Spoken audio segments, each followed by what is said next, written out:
Welcome back to all students. Coming to the next equipments, fluid energy mill. Last time we had a talk on different mill which are used for various kind of size reduction process. Today, obviously, we are going to discuss about uh, a so-called as a user-friendly and most efficient mill, that is called as a fluid energy mill. Why the fluid energy mill? Because it has great potential for pharmaceutical unit operation, not in terms of size reduction, but it can maintain the specific environment while processing or while milling the materials during the size reduction. This fluid energy mill is so called as a jet mill, or sometimes it is also abbreviated as a micronizer or ultra fine grinders, because it has that much potential or applicability to make the particle size of desired value. So it is one of the unique mill which is being used specifically those components which are highly thermolabile, say for example antibiotics, vitamins, or nutritional supplements which are containing so many kind of protein and other substance which are damaged by temperature. Because in most of the previous two or three equipments, it shows the generation of heat, and the heat will obviously damage that kind of heat sensitive or thermolabile material. So we'll use this fluid energy mill for specific products or material which are highly thermosensitive or so called as a thermolabile. When we talk about the principle of working for fluid energy well, it operates on the principle of impaction and attrition. So when we talk about the impaction and attrition, you should come out in the imagination that what is called as a impaction and attrition. As I told you earlier in my first presentation, the mechanism of size reduction may be of impaction, attrition, compression, cutting, and so forth. So this is the one mill which is work on both of the principle impaction and attrition. And the milling process will take place due to the high velocity collision between the suspended particles. When we talk about the construction, we must be familiar about that mill. I will show you, just going to showing about the mill, their structure and their figure, and by that moment you just come to know what exactly is being processed. It consists of an elliptical pipe which has a height of approximately 2 meter and diameter maybe of ranging of 20 to 200 millimeter. It is the kind of devices that having a specific tubing like structure, where there is a one part, just I am telling you one part, that means the part of this is deal with feed or the solid inlet, where venturi feeder is being inbuilt which control the rate of feeding process. When the material is coming inside the tube, the material will be just take up away within the circulating tube by means of compressed air.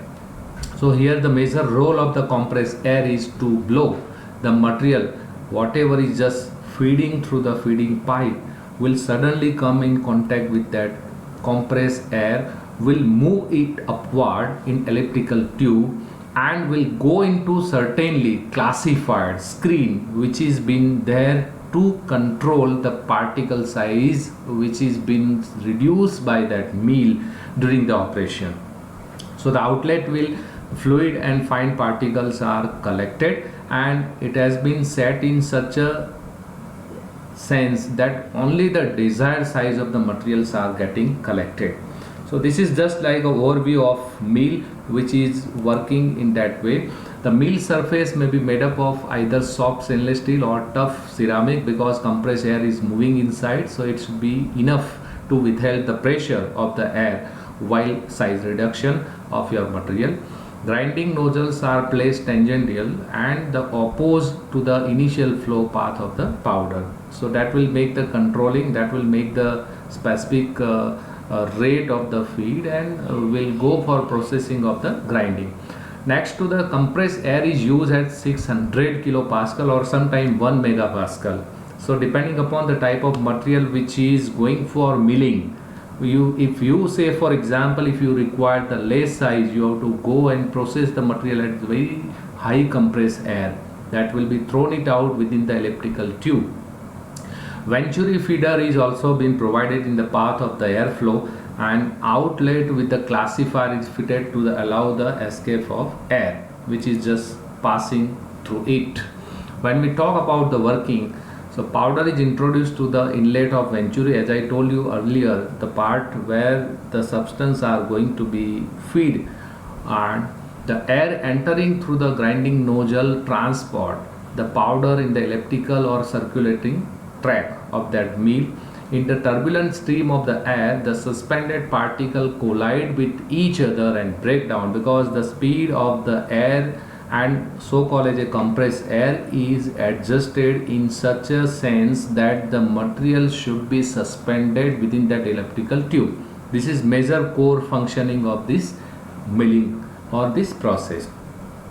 So the impaction and attrition force operate in this size reduction, and the resultant small particles by entrapment of the air are carried outlet and removed by the cyclone or by filters. So these are the filter which is being classified to collect the varieties grade of the powder. It depend upon what kind of filter actually we need, and we want to collect the powder of the desired size. Next to the coarse particle undergoes the recirculation, because as soon as the classified, when the powders come across through the classifier will only classify and allow the particle of the certain range, and that we have to decide what size of the particle we require to just come out with our operation. So if the particles are so big, again it will be recirculated into the elliptical tube along with your compression air, and it will be re-up and resent to the same tubes. Again it will be collides to each other by means of impaction and attrition with the air and the wall of this tube, and again the particles are going to be reduced.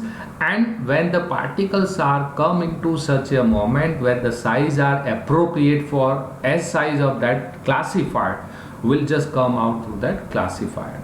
So these recirculated particles are again collide with each other, new incoming feedstock particles, and the powder remain in the mill until its size is reduced sufficiently. So it will be again recirculated, again go into the classified. If it is more particle, it will again recirculated into tube, come in contact with the compressed air, and will again move up and will go for further particle size reduction. Later it leave via the sieve, and hence the fluid mineralogy produce the particle with the narrow size distributions.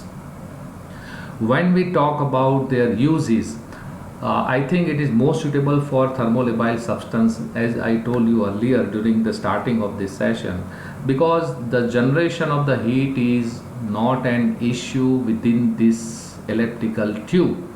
So when we required more and more time recirculating of the certain range of the size of powder, then it will be recirculated again and again. There will be no issue that the heat will be generated and supposed to damage that thermolabile substances. What advantage we are getting if we use this fluid energy mill?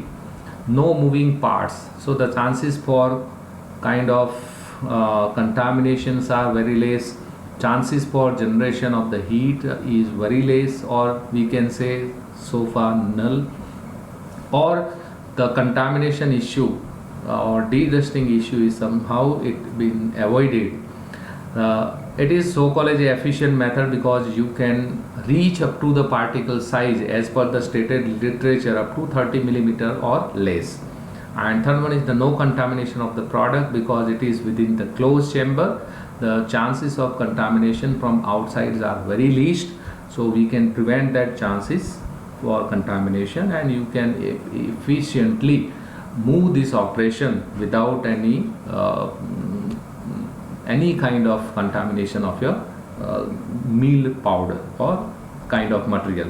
When we talk about the drawback or disadvantage, it is not advisable for soft and fibrous material, because even though we are familiar that soft and fibrous substance are light in weight, sometimes the fibrous substance are having a size and the tissue are in such a extent, so if they go more and more time for collision, even the chances for size reduction are very less. So we are not recommending this kind of the mill for fibrous material, rather we should go with the hammer mill or cutter mill. It is most obvious kind of equipment which can be effectively used for milling purpose for fibrous and soft materials. Second drawback is it is expensive equipment, because since it required the kind of compression air, electrical tube having sufficient withheld power which should not be easily breakable, so that will make the cost effective equipments. So this is what about the fluid energy mill. So we had a talk about their principle, their working, their construction, their application or uses, their advantage and drawback. This is what about fluid energy mill. Thank you very much.